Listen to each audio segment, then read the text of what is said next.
now that violence is mentioned, I thought I was going to leave it out for another day, but let's talk about violence in marriage. Because we have, and briefly you touched it when you were talking, that you need to be alive to even consider whether to continue with the marriage or not. Last month, a man who set his wife and his brother-in-law ablaze, he set them on fire and they burnt into ashes. Last month he was sentenced to death. This thing happened almost the same time that Osinachi Nwachukwu was allegedly killed by her husband. Just within that time, the man allowed the wife to sleep, and then his brother-in-law that visited that day, he doused the house with petrol and set the house on fire. So, there was no way they could run out. The woman died in the inferno, but the brother died in the hospital. Now, this is me. That's the area that concerns me most. When it comes to husband and wife relationship, there is this kind of experience I've had that if anybody around me comes to tell me I'm getting married, the first thing that used to happen to me is fear. Because you don't know the kind of person that this person is getting married to. Yes. So in the case of violence, there are kinds of violence. There is physical, domestic violence. There is emotional violence. What should a child of God do? A man can suffer violence too, domestic violence, because sometimes when we talk about this, it's like it is only the women that suffer domestic violence. But there are some men who are suffering emotional violence that are damaged inside. So what should a child of God do? Yes, of course. I've seen a man who came to a church and said that his wife beats him up, and if the woman is beating him, if anybody knocks on the door, the woman will turn the man, she will turn herself on the floor, flip, and put the man on top of herself and start shouting. Yes, we can. So how do they handle this? Oh Lord, this is not even funny, but we are laughing. Okay, well, truth be told, is that I've addressed it a few times, even today. There is the reality of this trouble in marriage. We know marriages where there used to be physical violence, and with time it stopped, and people changed.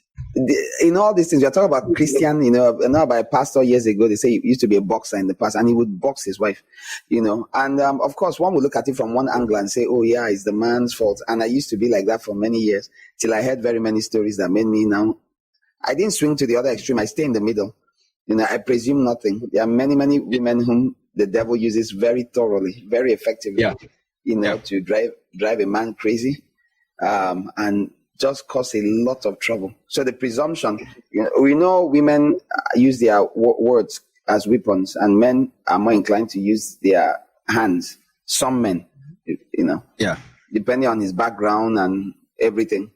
So since this is the case, it's on us to know that we must teach both sides. Don't resort to violence. I watched a clip some years ago, and the woman really emphasized it, that women have to that the amount of damage men suffer from the mouths of women. And I know how it works. A woman can emasculate a man if you feel castrated from what was said. There are wives like that all around the world. They've castrated their husbands, reduced them to nothing. We also know many, many men made decisions for good or evil because of their wife. So women have always been very powerful. The book of Proverbs talks about them. It talks about a woman whose house is like a bus stop on the way to hell, to Sheol, that there are women, they are dangerous women. The Bible tells you that there's a woman like a pit. Mystery Babylon is a woman, feminine figure, it's pictured. So women have never been simple. They've always been powerful, very powerful. So it's not just men that are mess up marriages or cause trouble. And it's not just physical abuse that is bad, but oral abuse can be extremely damaging, can drive someone to go and commit suicide. I saw a video from a month or two ago, and a white man shot dead his wife, plump man like that, and they showed the wife was filming him, So I think she stole whether $100,000 of his money. She had abused him a lot, had called him all sorts of names, said he wasn't a man. So he already felt so terrible. Then she stole his money and maybe took it and went to another man, boyfriend, and spent it with him, and she was rubbing it in his face. Even in the video, why they have the recording of the video is because she was filming him when he shot her. And her voice, the analysis, she wasn't afraid. She didn't seem to be afraid at all. Like she thought so little of him. And he was like with his bathrobe, like, really, you did this after everything else you've done? This, I'm not going to take anymore. So as he's cocking the gun, holding the shotgun, a long gun, and he pulled it. Now they didn't show the pulling; they just showed the moment before. And people and the analysis was, look at how unafraid she was, because she's said all sorts of nasty things to him for a long time. So what's the idea? Provocation was so high. Provocation was so high, and it reflects in the law that if when provocation ameliorates, it mitigates the consequence for certain actions, including murder. It mitigates it. It takes it from pure murder down to a form of, either manslaughter or more. Because the law is that, wow, you did that. A man walked in, sees his wife with a woman, and shoots dead the man he saw with his wife. The law doesn't judge it like a pure murder at all. Murder. Yeah. So what's the point I'm making? I think that physical violence, which is way too rampant, God help us all, and those are demonic things. That someone thinks of killing someone, burning certain people on fire. Terrible thing. Motivated by many reasons, including greed, anger, and sometimes things we simply won't know. So we can just forget about trying to judge. I won't bother to try and wade into the millions of scenarios. I do not know what happened.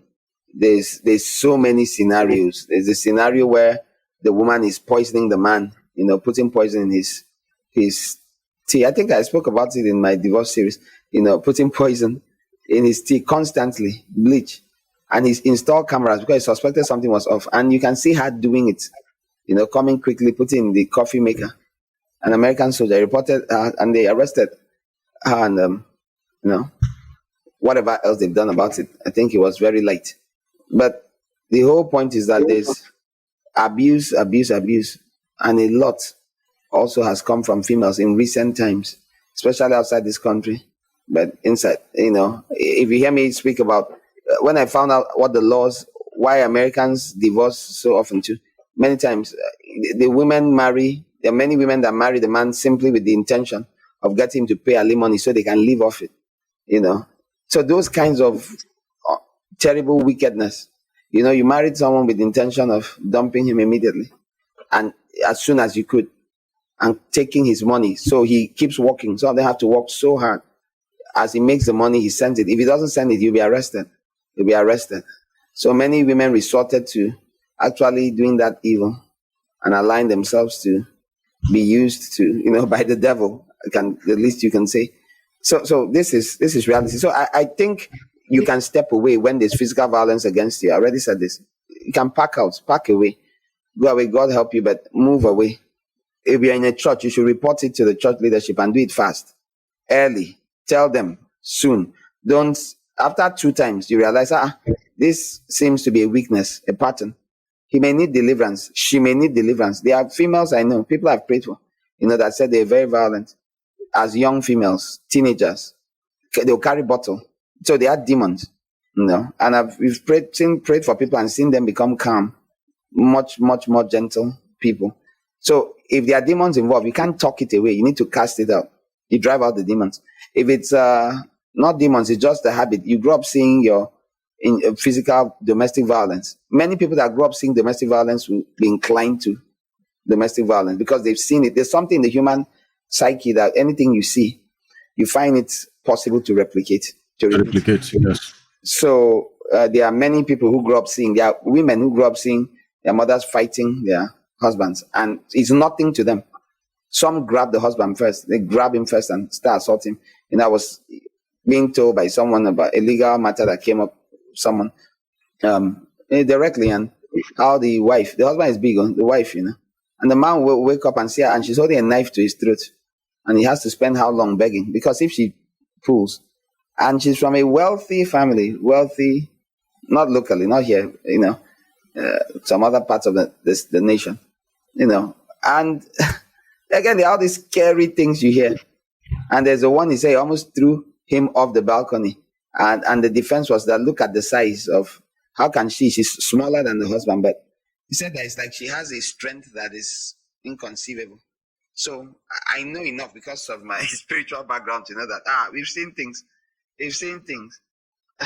You've seen 8 people try to hold one person down, a female, and you wonder how can someone be this strong. So if you've seen any of these things before, you won't casually say something is not true. You won't, if you judge with your eyes and say, how could this and that? Not true. So there's, many years ago, a woman cut off her husband's penis. It does so, which I didn't even know it was so fast. She cut it and threw it out the window. Thank God it was someone rushed, picked it and put it in the freezer. And they're able to reattach it. But so there's all these stories, real things, and very scary in some nations. What are we to do? You that said you're a Christian, report it to him. He slapped you once. Say he was carried away. How long have you been married before you had the heart to do that? Report him. She slapped you. Because men are the ones who don't report anything. They keep quiet, they're ashamed and all that. Report her. If you're Christians, go and tell. Go and tell. May need to lodge a report with, again, if it seems dangerous, that, maybe again, you woke up, saw someone with a knife, don't stay together. And you're Christians, no, now that's a spirit of murder. So you need to have it cast out. And it's a real thing. It's a real thing. So I don't know if there was more to that question, but I really no. don't have more to say. Yeah. In fact, the situation you mentioned now, a woman that cut off her husband's private parts, and that one was lucky he survived it. But I know of one that cut off the thing. The man was either she drugged the man, cut the thing off, and put it in the man's palm. Of course, the man died. He died. So the issue now is in such scenario, there is I will use a personal experience of which I know. There is a woman I know. The husband has abused her he doesn't often beat her, but there is this kind of of course we have talked about emotional abuse that is even worse than physical abuse. So to the point that the woman has developed high blood pressure. This man would the husband of the woman died. And the wife of the man died. So the two of them came together. They came together as in, you're a widow, I'm a widower. Let's marry. So they did that. But like a year or so into the marriage, the man has started dealing with the woman. So one of the days, I saw him, he will bite off bitter cola and put it inside the woman's mouth. I called someone and said that this man is fake. He said, no, that is very good though. I said, well, I'm sorry. That was what happened in my spirit. I said, this man is fake. But that person said, no, I know him. Is our great-in-law, but not up to a month later. The woman now opened up. This man will buy Milo as it is in tin, and if he removes it, he will put mark on it. Put a mark on it. So if the wife goes to or anybody goes to touch the Milo, he would know. So that is the level of wickedness. So when the woman was dying in silence, I said, "Madam, leave that place. Leave that place before you die." And some persons were like, but how can you tell her to leave? He's a Christian. And, one of those saying that thing was a senior pastor, a very high pastor. I asked that pastor, if you are his sister, will he allow you to die in that man's house? It is better to leave than to stay there and die. So in a situation like that, the woman left. In fact, she left, but they are not divorced, but she left. There is a separation sort of, so that the woman can breathe and be alive. That was my own counsel. So in the situation whereby this violence is the one that maybe cannot be prayed away, because there are some demons that cannot be prayed away. So what will the ones suffering this violence do? Well, I don't know, because you haven't told me enough, but I don't know. I'm not necessarily saying I would have told her to leave if she was going through, if he was mean. So what you've described is he's mean. He's treating her harshly. The little you said, like marking, okay, you came and used. So I would have asked, when you use the Milo, what does he do? What does it result in? Does he call you names? Does he say? Yeah. There was, I can't bring everything here. The thing has happened to the point that, the point that there was a day, the brother-in-law went to the house to ask what is happening. The man, fought the brother-in-law, played the victim card, and went to the police station to report the brother-in-law, lied against brother-in-law, arrested the man, arrested his wife to the police station. So it is a nasty situation, very nasty, very, very nasty. To the point that his own children, he stopped his own children from calling their stepmother mommy, and he hates the children of the woman. It's a nasty story. It's a very terrible thing. And you see, if you see them outside, once they are outside, you see how he's a devil. The man is a devil, living devil. He will pretend to be sweet. So if you don't know, when the woman is telling you, You find it difficult to believe. You find it difficult to believe. So It's a that was sad- the situation. It's a sad situation. We have these pretenders, hypocrites. So I tell people before they marry, pray about it. I am very committed to premarital engagement, premarital preparation, premarital decision making, not all this acting, I'm so committed to it. I tell people, take your time, pray endlessly, undergo many things. Hopefully you submit to the same church, make sure there's a protocol, procedure. We have protocols we undergo. It's thorough. It takes time with lots of asking and inquiring from God directly too. Please speak to us. Please expose anything that needs to, and tell people. This is what I would tell you, to tell people to not keep wanting to marry. People like marriage too much. Now, she's left him now. What would have happened if she just stayed with her children?